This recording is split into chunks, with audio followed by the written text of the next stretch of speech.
Hello friends, welcome back to my YouTube channel Vaishnavi free education classes.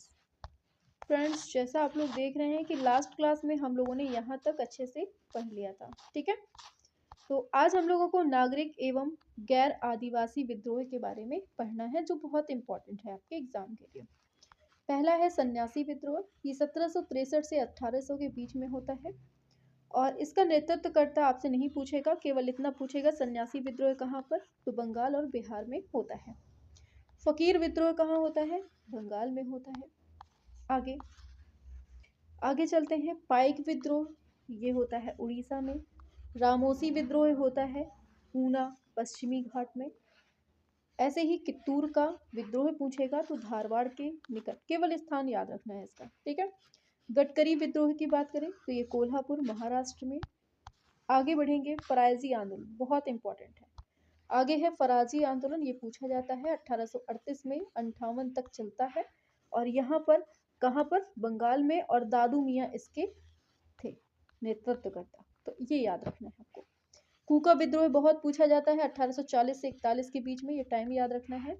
और भगत जवाहर मल का नेतृत्व होता है कहाँ पर, पंजाब में होता है। पागलपंथी बहुत पूछा जाता है 1825 से 1833 के बीच में होता है। करम शाह इसके नेतृत्व करता है और कहाँ पर, पूर्वी बंगाल में इसका होता है। थम्पी विद्रोह केरल का है, केवल इतना याद रखना है। अब हम जहां जहां गोला लगाते जाएं समझ जाना, केवल आपको उतना ही पढ़ना है। ठीक है, अब देखिए, अब बात करते हैं। यहाँ भारतीय राष्ट्रीय कांग्रेस की स्थापना होती है। यहाँ पर क्या है, भारतीय राष्ट्रीय कांग्रेस की बात हो रही है। तो स्थापना होती है 1885 में।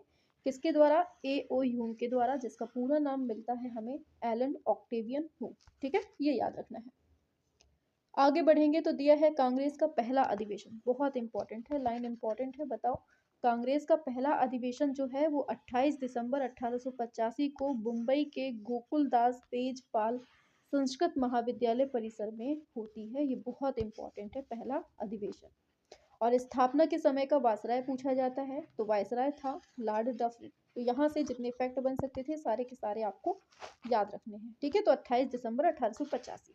आगे चलते हैं। अब देखिए, यहाँ से कुछ कांग्रेस के प्रमुख तथ्य बनते हैं ना, वो बहुत इंपॉर्टेंट है। भारतीय राष्ट्रीय कांग्रेस का पहला अध्यक्ष कौन था, तो WC बनर्जी था। ठीक है, इंपॉर्टेंट है, व्योमेश चंद्र बनर्जी।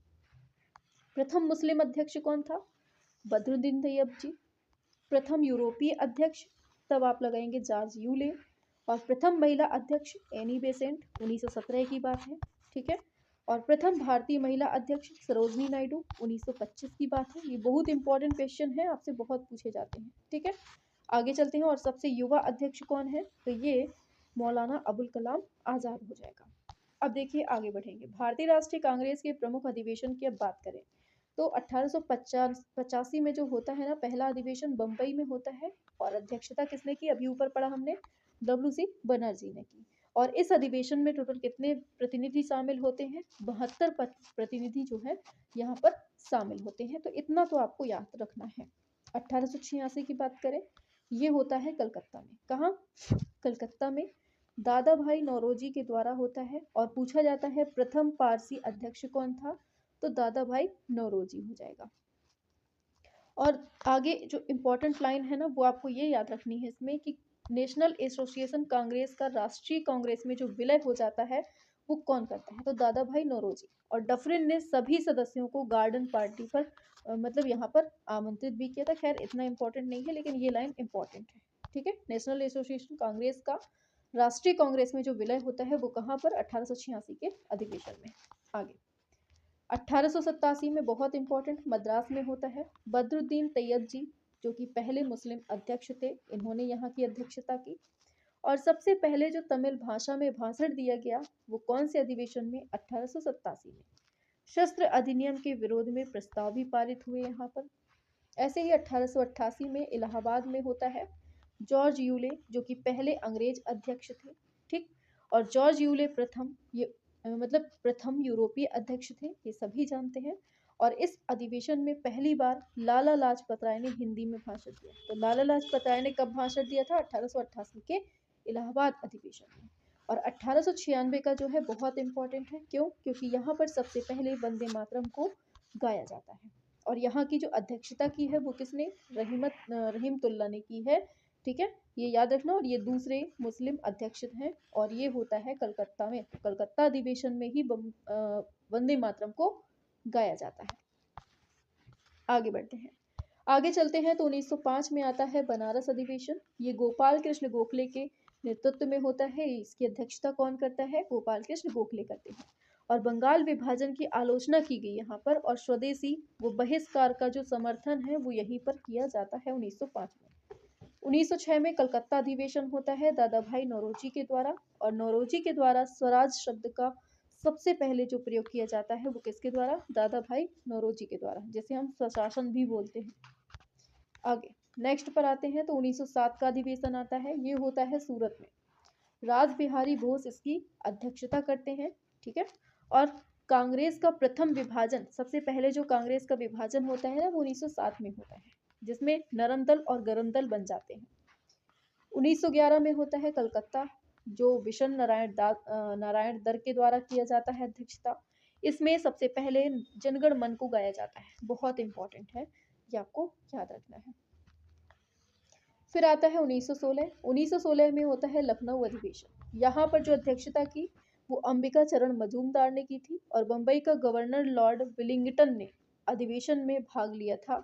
और नरम दल और गरम दल में समझौता हो जाता है, मतलब यहाँ पर दोनों आपस में मिल जाते हैं, जो ऊपर टूट गए थे ये मिल जाते हैं। ठीक है, और एक और चीज होती है बहुत इंपॉर्टेंट, कांग्रेस और मुस्लिम लीग में यहाँ पर समझौता भी हो जाता है, तो ये भी पूछा जाता है आपसे। आगे आगे चलते हैं, 1917 का जो है ये कलकत्ता अधिवेशन होता है। इसमें एनी बेसेंट होती है। तो ये सबसे पहले जो पहली महिला अध्यक्ष बनती है वो कौन, एनी बेसेंट। और सबसे पहले तिरंगे को कांग्रेस ने अपनाया था, कब, 1917 में। 1920 में करें तो नागपुर का अधिवेशन होता है, सी विजय राघवाचारी के द्वारा होता है। और भारतीय रियासतों के प्रति नीति घोषित की गई जो भाषा थी, भाषाई आधार पर प्रांतों का विभाजन होता है, और हिंदी को संपर्क भाषा बनाने की बात भी कही जाती है। और एक इम्पॉर्टेंट क्वेश्चन, कि असहयोग आंदोलन के कार्यों का अनुमोदन जो है कौन से कह दीजिए कौन से अधिवेशन में, तो 1920 का नागपुर अधिवेशन इम्पॉर्टेंट है। आगे 1923 का है काकीनाडा। तो यहाँ पर मौलाना अबुल कलाम अली ने किया था, मौलाना मोहम्मद अली ने, सॉरी। और यहाँ पर अखिल भारतीय खादी बोर्ड की स्थापना की जाती है, इसलिए ये इंपॉर्टेंट हो जाता है। 1924 का बेलगांव अधिवेशन बहुत इंपॉर्टेंट, कर्नाटक का है, महात्मा गांधी के द्वारा किया जाता है, और एकमात्र कांग्रेस अधिवेशन की अध्यक्षता जिसको महात्मा गांधी ने की, बहुत इंपॉर्टेंट है, ये बहुत इंपॉर्टेंट है 1925 का। तो ये कानपुर में होता है, सरोजनी नायडू के द्वारा अध्यक्षता की जाती है, और कांग्रेस की पहली भारतीय महिला अध्यक्ष बनती है। ऊपर जो बनी थी वो टोटल महिला अध्यक्ष थी, लेकिन अगर भारतीय शब्द जोड़ता है तो ये सरोजनी नायडू हो जाएगी। 1929 मोस्ट इंपॉर्टेंट, लाहौर में होता है, जवाहरलाल नेहरू के द्वारा पूर्ण स्वराज का जो प्रस्ताव पारित किया जाता है वो लाहौर में ही किया जाता है। और ये 26 जनवरी को स्वतंत्रता दिवस मनाने का निर्णय भी यहीं से लिया जाता है, 1929 वाले से। 1931 की बात करें, 1931 की बात करें तो ये कराची अधिवेशन होता है, वल्लभ भाई पटेल के द्वारा इसकी अध्यक्षता की जाती है, और मूल अधिकार का प्रस्ताव पारित होता है, गांधी इरविन समझौते का अनुमोदन किया जाता है, और राष्ट्रीय आर्थिक कार्यक्रम का प्रस्ताव भी यहाँ पर पारित होता है। तो इस तरह से ये भी याद रखना है। आगे बढ़ेंगे, 1936 की बात करते हैं। 1936 में लखनऊ अधिवेशन होता है, और जवाहरलाल नेहरू के द्वारा अध्यक्षता की जाती है, और नेहरू ने समाजवाद को भारत की समस्याओं के हल करने की कुंजी बताया, बहुत इंपॉर्टेंट लाइन है, पूछा जाता है समाजवाद को भारत की समस्याओं के हल करने की कुंजी बताया, डैश 4 ऑप्शन देगा तो नेहरू लगाना है। कांग्रेस पार्लियामेंट बोर्ड की स्थापना भी होती है इसी अधिवेशन से। अब देखिए आगे बढ़िए बस कुछ और अधिवेशन है इंपॉर्टेंट, बस इतने ही पढ़ेंगे ना, इतने से ही आपका काम हो जाएगा, इससे बाहर नहीं पूछा जाएगा। ठीक है, चलिए 1937 की बात करें, फैजपुर का है, और जवाहरलाल नेहरू के द्वारा किया जाता है, और प्रथम अधिवेशन है जो गांव में होता है। कहाँ पर होता है, प्रथम अधिवेशन है जो गांव में होता है। 1938 में हरिपुरा अधिवेशन होता है, ये सुभाष चंद्र बोस के द्वारा किया जाता है, और राष्ट्रीय नियोजन योजना समिति का गठन होता है। सुभाष चंद्र बोस ने हिंदी भाषा के लिए रोमन लिपि लागू करने की वकालत की थी। झंडा गीत की स्वीकृति मिलती है इधर से। ठीक, तो इस तरह से ये याद रखना है। 1939 की बात करें, ये होता है आपका त्रिपुरी मध्य प्रदेश में है और सुभाष चंद्र बोस के द्वारा अध्यक्षता होती है। पहली बार कांग्रेस, यहाँ बहुत इंपॉर्टेंट चीज़ है, ये बहुत ज़्यादा पूछा जाने वाला क्वेश्चन है ये, क्योंकि अपवाद में आता है, ठीक है। पहली बार कांग्रेस अध्यक्ष का चुनाव सुभाष चंद्र बोस और गांधी जी समर्थित उम्मीदवार पट्टाभी सीतारामैया के बीच मतदान होता है, ठीक है। किसके किसके? सुभाष चंद्र बोस, ठीक है। और इसमें सुभाष चंद्र बोस जीत जाते हैं, परंतु कार्यकारिणी के गठन के प्रश्न पर उन्होंने त्यागपत्र दे दिया। किसने त्यागपत्र दिया? सुभाष चंद्र बोस ने त्यागपत्र दे दिया, ठीक है। फिर क्या होता है? पत्र दे देने के बाद डॉक्टर राजेंद्र प्रसाद को इसका अध्यक्ष बनाया जाता है। तो सुभाष चंद्र बोस ने दे दिया, तब राजेंद्र प्रसाद को यहाँ का अध्यक्ष बना दिया जाता है। ये इंपॉर्टेंट है। 1940 में आते हैं, तो 1940 में रामगढ़ का अधिवेशन होता है। यहाँ पर मौलाना अबुल कलाम आज़ाद अध्यक्षता करते हैं और आज़ाद 6 वर्ष तक लगातार, बहुत इंपॉर्टेंट है, सबसे ज़्यादा बार जो कांग्रेस की अधिवेशन की अध्यक्षता की है वो किसने? मौलाना अबुल कलाम आज़ाद ने की। बहुत इंपॉर्टेंट है, ठीक है। कांग्रेस के अध्यक्ष के पद पर रहे हैं 6 साल तक, ठीक, 40 से 46 के बीच में। अब 1946 में होता है मेरठ में, आचार्य जेबी कृपलानी करते हैं। तो स्वतंत्रता के समय कांग्रेस के अध्यक्ष कौन रहते हैं? जेबी कृपलानी। तो इतने अधिवेशन आपको अच्छे से याद रखना है। अब देखो बंगाल विभाजन की बात करते हैं। बंगाल विभाजन होता है 1905 में, ठीक है। अब देखो घोषणा होती है 19 जुलाई 1905 को कि बंगाल विभाजन किया जाएगा, 19 जुलाई को होती है। और ये वायसराय कौन था वहां पर? लॉर्ड कर्जन था। इसने घोषणा कर दी 19 जुलाई को कि हम बंगाल विभाजन कर देंगे। फिर इसके खिलाफ विरोध होता है। कब? 7 अगस्त 1905 को विरोध होता है। कहाँ पर होता है?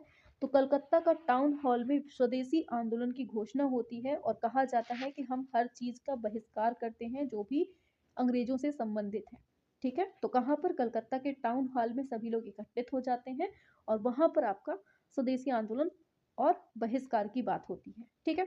अब देखो क्या होता है फिर, और पूछा जाता है स्वदेशी आंदोलन का जो विचार है वहां पर, जो कलकत्ता टाउन में, कलकत्ता के टाउन हॉल में जो बातचीत होती है, उसका विचार किसके दिमाग में आया था? तो वो सबसे पहले कृष्ण कुमार मित्र ने अपने पत्र संजीवनी में लिखा था कि स्वदेशी आंदोलन हमें करना चाहिए, ठीक है। और फिर क्या होता है? बंगाल विभाजन प्रभावी कब होता है? देखो 7 को विरोध किया, 19 को घोषणा होती है और 16 अक्टूबर 1905 को इस दिन पूरे बंगाल में शोक दिवस के रूप में मनाया गया। क्यों? क्योंकि इस दिन लागू कर दिया गया था बंगाल विभाजन, ठीक है। चलिए आगे चलते हैं। अब देखो गोपाल कृष्ण गोखले से बहुत इंपॉर्टेंट क्वेश्चन जो बनता है कि गोपाल कृष्ण गोखले महात्मा गांधी के राजनीतिक गुरु थे। तो महात्मा गांधी के राजनीतिक गुरु कौन? गोपाल कृष्ण गोखले। इन्होंने 1905 ईस्वी में सर्वेंट ऑफ सोसाइटी, बहुत इंपॉर्टेंट है, सर्वेंट ऑफ इंडिया सोसाइटी की स्थापना की। बहुत इंपॉर्टेंट है, ये याद रखना है। वर्ष 1911 में वायसराय लॉर्ड हार्डिंग द्वितीय ने इंग्लैंड के सम्राट जॉर्ज पंचम एवं महारानी मैरी के आगमन पर दिल्ली में भव्य दरबार का निर्माण या आयोजन किया था। ये इंपॉर्टेंट लाइन है, जिसमें बंगाल विभाजन को रद्द कर दिया। तो बंगाल विभाजन कब रद्द होता है? 1911 में। और कलकत्ता के स्थान पर दिल्ली को भारत की राजधानी, देखो 2 चीजें होती हैं 1911 में, बहुत इंपॉर्टेंट। किसके समय में? लॉर्ड हार्डिंग द्वितीय था, ठीक, ये याद रखना है। और पहली चीज होती है कि बंगाल विभाजन को रद्द कर दिया जाता है। दूसरी चीज होती है कि पहले राजधानी हमारी कलकत्ता थी, उसको हटाकर अपनी नई दिल्ली कर दी जाती है, ठीक है। ये घोषणा होती है कि हम दिल्ली कर देंगे, लेकिन 1912 में दिल्ली की राजधानी बना दी जाती है। तो घोषणा अलग चीज है और बना देना अलग चीज है, तो इसको याद रखना। आगे अब देखो मुस्लिम लीग का गठन बहुत पूछा जाता है, इसको याद रखना। मुस्लिम लीग का गठन कब होता है? 1906 में होता है। दिसंबर 1906 में ढाका के नवाब जो है सलीमुल्लाह खां के निमंत्रण पर ढाका में अखिल भारतीय मुस्लिम शैक्षणिक सम्मेलन संपन्न होता है। तो आपको याद रखना है किसके निमंत्रण पर हुआ था, कहाँ पर हुआ था। पहली बात तो ये ढाका में हुआ था, किसके? सलीमुल्लाह खां के निमंत्रण पर होता है, ठीक, ये याद रखना है। अब मुस्लिम लीग का मुख्यालय पूछे तो कहाँ पर है? लखनऊ में बनाया जाता है। और इसका पहला अध्यक्ष किसको चुनते हैं? आगा खां को इसका पहला अध्यक्ष। देखो निमंत्रण किसने भेजा था? ढाका के नवाब सलीमुल्लाह खां के निमंत्रण पर ढाका में इसकी स्थापना होती है, लेकिन इसका पहला अध्यक्ष कौन होता है? आगा खां होता है, ठीक है। और सम्मेलन में सलीमुल्लाह ने अखिल भारतीय मुस्लिम लीग के गठन का प्रस्ताव भी पेश किया था, ये याद रखना है, ठीक है। आगे बढ़ते हैं। अब देखो सूरत अधिवेशन की बात करते हैं, बहुत इंपॉर्टेंट। हम लोग ऊपर पढ़ चुके हैं, कांग्रेस का विभाजन होता है सूरत अधिवेशन में 1907 में। सूरत अधिवेशन की अध्यक्षता कौन कर रहा था? रास बिहारी बोस कर रहे थे। परिणाम क्या निकलता है कि कांग्रेस नरम दल और गरम दल में विभक्त हो जाती है, अलग अलग टूट जाती है। ठीक है, कारण क्या होता है कि स्वदेशी आंदोलन को चलाने के तौर तरीकों को लेकर इसमें फूट पड़ती है। अब देखो यहाँ से क्वेश्चन बहुत बनता है, तो दिया है इसमें बाल गंगाधर तिलक की जो उपाधियां हैं, उपाधि है उनको देखो। तो बाल गंगाधर तिलक की जो उपाधि है, मतलब बाल गंगाधर तिलक से जो क्वेश्चन बनता है वो याद रखना है। यहाँ पे क्या है, उपाधि पूछी जाती है। तो लोकमान्य किसको कहते हैं? बाल गंगाधर तिलक को। भारत के बेताज बादशाह किसको कहते हैं? ये बाल गंगाधर तिलक को कहते हैं। इनका बहुत इंपॉर्टेंट है, समाचार पत्र है, एक मराठा है और एक केसरी है। इसको 1881 में प्रकाशित किया जाता है। किसके द्वारा? बाल गंगाधर तिलक की है। बहुत इंपॉर्टेंट है कि 1853 में गणपति उत्सव किसने स्टार्ट किया? तो ये बाल गंगाधर तिलक ने ही 1893 में गणपति उत्सव स्टार्ट किया और 1895 में शिवाजी उत्सव स्टार्ट किया। ठीक, तो बहुत इंपॉर्टेंट है, आपको याद रखना है। बहुत इंपॉर्टेंट क्वेश्चन कि इंडियन अनरेस्ट के लेखक कौन है? वैलेंटाइन सिरोल है। इन्हें भारतीय अशांति का जनक कहा है। तो किसको वैलेंटाइन सिरोल ने भारतीय अशांति का जनक कहा है? आंसर होगा बाल गंगाधर तिलक को कहा है। और वैलेंटाइन सिरोल ने कौन सी पुस्तक लिखी है? ये लिखी है इंडियन अनरेस्ट। ठीक, ये याद रखना है। आगे चलेंगे तो 1908 में केसरी में प्रकाशित तथ्यों के आधार पर राजद्रोह का मुकदमा चलाकर इन्हें कितने साल की सजा? 6 वर्ष की सजा देकर मांडले जेल पूछा जाता है कहाँ पर है? तो बर्मा में मांडले जेल में इनको भेज दिया जाता है। ठीक है, किस लिए? केसरी में प्रकाशित कुछ फैक्ट इन्होंने लिख दिए थे, तो उस वजह से इनको राजद्रोह का मुकदमा लगा दिया गया था और 6 साल की सजा दे दी गई थी और मांडले जेल भेज दिया गया था। मांडले जेल में इन्होंने लिखा फिर गीता रहस्य, एक पुस्तक लिखी थी।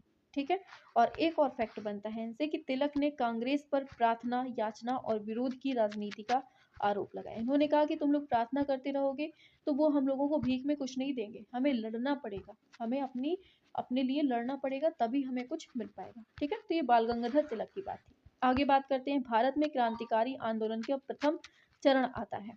तो वीडी सावरकर की बात करें, देखो एक एक फैक्ट यहाँ से देखेंगे अच्छे से। ठीक है, वीडी सावरकर की बात करें तो इन्होंने 1899 में स्थापित था मित्र मेला। मित्र मेला कब स्टार्ट हुआ?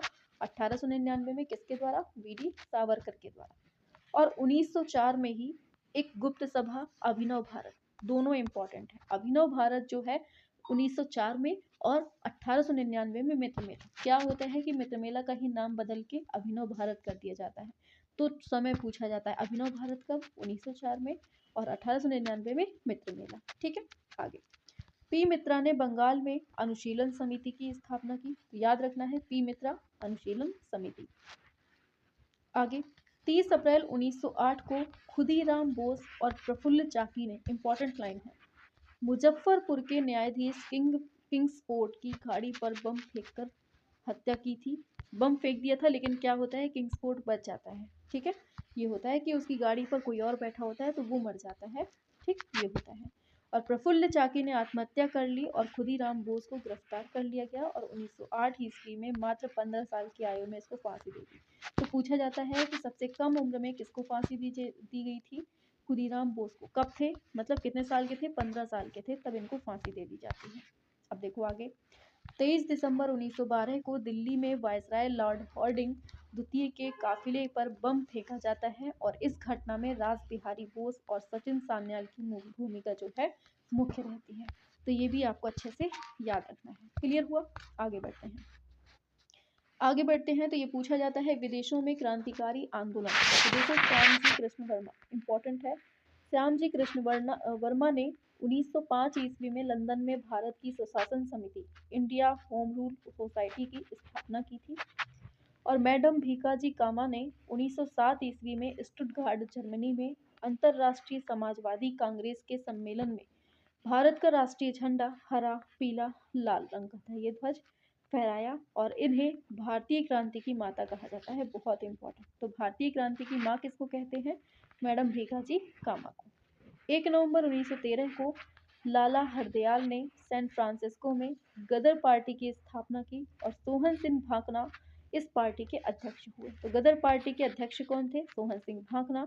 और इसको किसने वो किया था? तो लाला हरदयाल ने इसको स्थापित किया था। ठीक है, आगे बढ़ेंगे नेक्स्ट पर आते हैं। तो आपको कुछ घटनाओं की बात करते हैं। देखो, टाइम पूछा जाता है। कामागाटू प्रकरण जो है, कामागाटा मारू जो प्रकरण है वो कब होता है? 1914 में। मार्ले मिंटो सुधार 1909 में होता है। दिल्ली दरबार लगता है 1911 में। प्रथम विश्व युद्ध होता है 1914 से 18 के बीच में। होम रूल लीग जो आंदोलन है वो है 1916 में। और लखनऊ समझौता होता है 1916 में। मॉन्टेग्यू चैम्सफोर्ड जो होता है 1917 में होता है। और मॉन्टेग्यू घोषणा होती है 17 में, और चैम्सफोर्ड वाला है वो 1919 में होता है। तो ये डेट बहुत इंपॉर्टेंट है, इतनी याद रखनी है। आगे अब देखो, लखनऊ समझौता बात करें। हम लोग खैर ऊपर पढ़ चुके हैं ये सब, धीरे धीरे अब हम लोग डिस्क्राइब कर रहे हैं चीज़ को। तो 1916 ईस्वी में अंबिका चरण मजूमदार की अध्यक्षता में भारतीय राष्ट्रीय कांग्रेस का वार्षिक अधिवेशन होता है।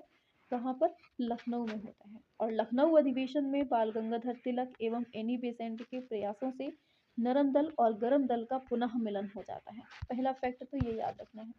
दूसरा क्या होता है? इसी अधिवेशन में कांग्रेस और मुस्लिम लीग के बीच में समझौता होता है, जिसे हम लखनऊ समझौता के नाम से जानते हैं। तो ये दो फैक्ट आपको याद रखने हैं लखनऊ समझौता से 1916 से। अब महात्मा गांधी को देखते हैं, यहाँ से क्या पूछा जाता है। इनका जन्म 2 अक्टूबर 1869 को गुजरात में, कहाँ? पोरबंदर में होता है। इनके पिता का नाम करमचंद गांधी था, माता थी पुतलीबाई। ठीक, इनके पिता पोरबंदर, बांकानेर, राजकोट यहाँ के दीवान थे। ठीक है, और 1883 में 13 वर्ष की आयु में गांधी जी का विवाह कस्तूरबा गांधी से हो जाता है, ये भी याद रखना है। और गांधी जी ने 1889 से 1891 ईस्वी तक इंग्लैंड में कानून की पढ़ाई की थी। कब से कब तक? 1889 से 91। खैर इतना पूछेगा नहीं ये सब, ये गलत है और ये भी गलत है, इसमें मतलब पूछेगा नहीं क्वेश्चन। ठीक है, अब यहाँ पूछा जाएगा 1893 ईस्वी में गुजराती व्यापारी थे दादा अब्दुल्ला, इसका मुकदमा लड़ने के लिए दक्षिण अफ्रीका डरबन जाते हैं। ये इंपॉर्टेंट लाइन है, आपको याद रखनी है। कब? 1893 में। फिर क्या होता है? गांधी जी अफ्रीका में लगभग 21 साल रहते हैं और वे 9 जनवरी 1915 को दक्षिण अफ्रीका से भारत वापस आ जाते हैं। फिर आता है गोपाल कृष्ण गोखले, ये गांधी जी के राजनीतिक गुरु होते हैं, गांधी जी के राजनीतिक गुरु। और गांधी जी ने 1917 ईस्वी में अहमदाबाद में साबरमती नदी के तट पर साबरमती आश्रम की स्थापना की हुई थी। बहुत इंपॉर्टेंट है। The story of my experiment with truth, ये किसकी आत्मकथा है? आंसर हो जाएगा गांधी जी की आत्मकथा है। ठीक है, आगे महात्मा गांधी के द्वारा प्रकाशित पुस्तक पत्रिकाएं जो है वो कौन सी है? हिंद स्वराज है, बहुत इंपॉर्टेंट। यंग इंडिया, नवजीवन, हरिजन, इंडियन ओपिनियन, ये सब किसके हैं? महात्मा गांधी के हैं। और 30 जनवरी 1948 को क्या होता है? नाथूराम गोडसे ने गांधी जी की गोली मारकर हत्या कर दी थी, ये भी इम्पोर्टेंट है। इसीलिए 30 जनवरी को हम शहीदी दिवस के रूप में मनाते हैं। किसके रूप में? शहीदी दिवस के रूप में मनाते हैं। अब देखो, गांधी जी दक्षिण अफ्रीका से क्वेश्चन बनता है कि नटाल इंडियन कांग्रेस की जो स्थापना की है वो किसने? गांधी जी ने दक्षिण अफ्रीका में 1894 में। नटाल इंडियन कांग्रेस की स्थापना किसने की? गांधी जी ने 1894 में। फिनिक्स आश्रम की स्थापना 1904 में किसने? गांधी जी ने। इंडियन ओपिनियन पत्र का प्रकाशन 1903 में। और टॉलस्टॉय फर्म जोहान्सबर्ग में स्थापना हुई 1910 में। तो ये 4 चीजें आपको अच्छे से याद रखना है गांधी जी की। आगे 1917 ईस्वी में क्या होता है? चंपारण सत्याग्रह होता है और प्रथम सविनय अवज्ञा आंदोलन इसी को बोलते हैं। तो भारत में 3 प्रारंभिक कार्य होते हैं। 1917 का बता दिया। 18 में होता है खेड़ा सत्याग्रह, ये प्रथम असहयोग आंदोलन था। 1918 में अहमदाबाद मिल हड़ताल में प्रथम भूख हड़ताल थी। तो 3 कौन कौन से हमने देखे, देख लीजिए। प्रथम सविनय अवज्ञा आंदोलन 1917 में, 1918 में खेड़ा सत्याग्रह, 1918 में ही अहमदाबाद मिल होती है। 1917 में राजकुमार शुक्ल के आग्रह पर गांधी जी चंपारण जाते हैं और गांधी जी ने यहाँ पर नील की खेती की तिनकठिया पद्धति के विरुद्ध सत्याग्रह आंदोलन चलाया था। कब? 1917 में। आगे अब देखो जलियांवाला बाग हत्याकांड की बात करते हैं। यहाँ से क्वेश्चन बहुत बनता है, ठीक है।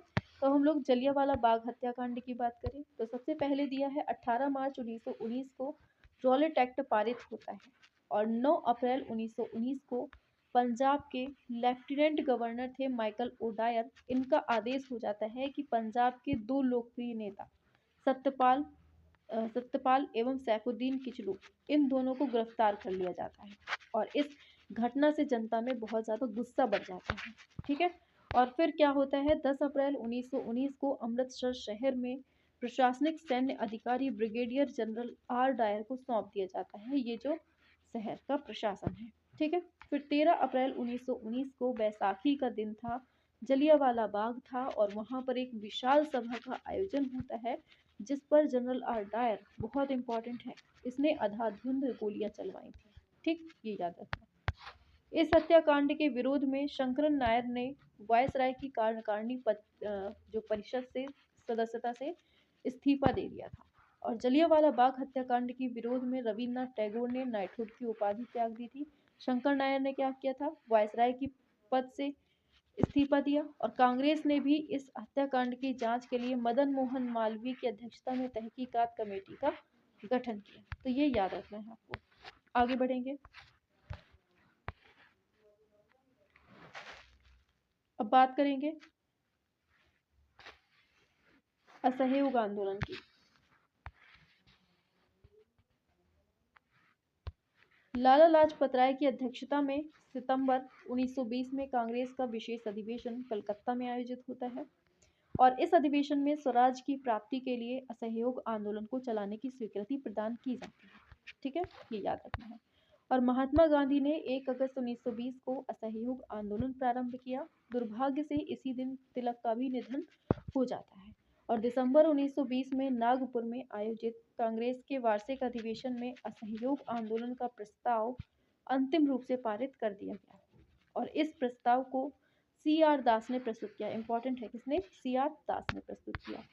फिर असहयोग आंदोलन चलाने के लिए 1921 में तिलक स्वराज्य फंड की स्थापना होती है और महात्मा गांधी ने केसरी हिंद और जमनालाल बजाज ने राय बहादुर की उपाधि को त्याग दिया। बहुत इंपॉर्टेंट लाइन। असहयोग आंदोलन के दौरान विदेशी वस्त्रों के जलाए जाने को रविन्द्रनाथ टैगोर ने निष्ठुर बर्बादी कही।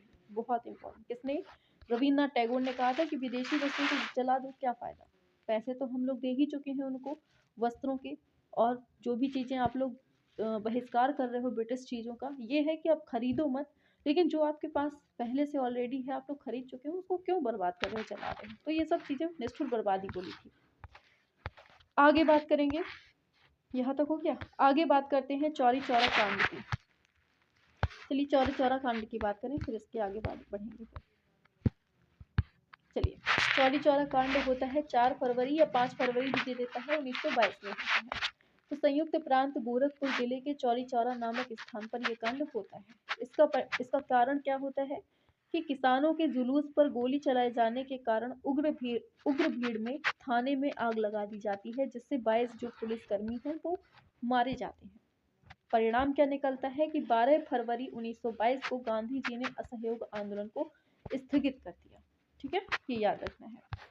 अब बात करते हैं स्वराज पार्टी का गठन। तो स्वराज पार्टी के गठन की बात करें तो 1923 के विधानमंडल चुनावों में भाग लेने के लिए मार्च 1923 में CR दास और मोतीलाल नेहरू, इन्होंने इलाहाबाद में स्वराज पार्टी की स्थापना कर दी। कहाँ, इलाहाबाद में। CR दास इस पार्टी के अध्यक्ष हुए और मोतीलाल नेहरू को महासचिव बना दिया गया। स्वराज पार्टी ने 1925 ईस्वी में विट्ठल भाई पटेल को केंद्रीय विधानमंडल का अध्यक्ष नियुक्त करने में सफलता भी प्राप्त की। फिर क्या हुआ, अब आता है क्रांतिकारी आंदोलन का दूसरा चरण। हिंदुस्तान रिपब्लिक एसोसिएशन की बात हो रही है, जिसे हम HRA बोलते हैं। इसकी स्थापना 1924 में होती है। किसने, सचिंद्रनाथ सान्याल, राम प्रसाद बिस्मिल, योगेश चटर्जी, इन सब ने मिलकर क्रांतिकारियों के सहयोग से कानपुर में इसकी स्थापना की थी। दूसरा होता है काकोरी कांड। ये होता है 9 अगस्त 1925 में। हिंदुस्तान रिपब्लिकन एसोसिएशन के क्रांतिकारियों ने 9 अगस्त 1925 को लखनऊ के काकोरी नामक स्थान पर 8 डाउन ट्रेन को लूट लिया। इंपॉर्टेंट है, कौन सी ट्रेन, 8 डाउन ट्रेन को लूट लिया और इस घटना के संबंध में 29 क्रांतिकारियों को गिरफ्तार करके मुकदमा चलाया गया और राम प्रसाद बिस्मिल, राजेंद्र लाहिड़ी, रोशन लाल, अशफाक उल्ला, इन सबको क्रमशः देखो, राम प्रसाद बिस्मिल को गोरखपुर में, राजेंद्र लाहिड़ी को गोंडा में, रोशन लाल को नैनी में और अशफाक उल्ला को फैजाबाद में, यहाँ पर फांसी दी। बहुत इंपॉर्टेंट है। राम प्रसाद बिस्मिल गोरखपुर, राजेंद्र लाहिड़ी गोंडा और रोशन लाल नैनी, फैजाबाद में अशफाक उल्ला। और चंद्रशेखर आजाद इस घटना के बाद भी भागने में सफल हो गए, ये बच के निकल लिए थे। आगे अब बात करते हैं हिंदुस्तान सोशलिस्ट रिपब्लिकन एसोसिएशन। अभी हमने ऊपर HRA पढ़ा था, यहाँ पर हम पढ़ेंगे HSRA। HSRA की जो स्थापना होती है वो 1928 में होती है चंद्रशेखर आजाद के नेतृत्व में, और दिल्ली के फिरोजशाह कोटला मैदान में हिंदुस्तान रिपब्लिकन एसोसिएशन का नाम बदलकर हिंदुस्तान सोशलिस्ट रिपब्लिकन एसोसिएशन रख दिया जाता है। HRA की जगह HSRA हो जाता है 1928 में।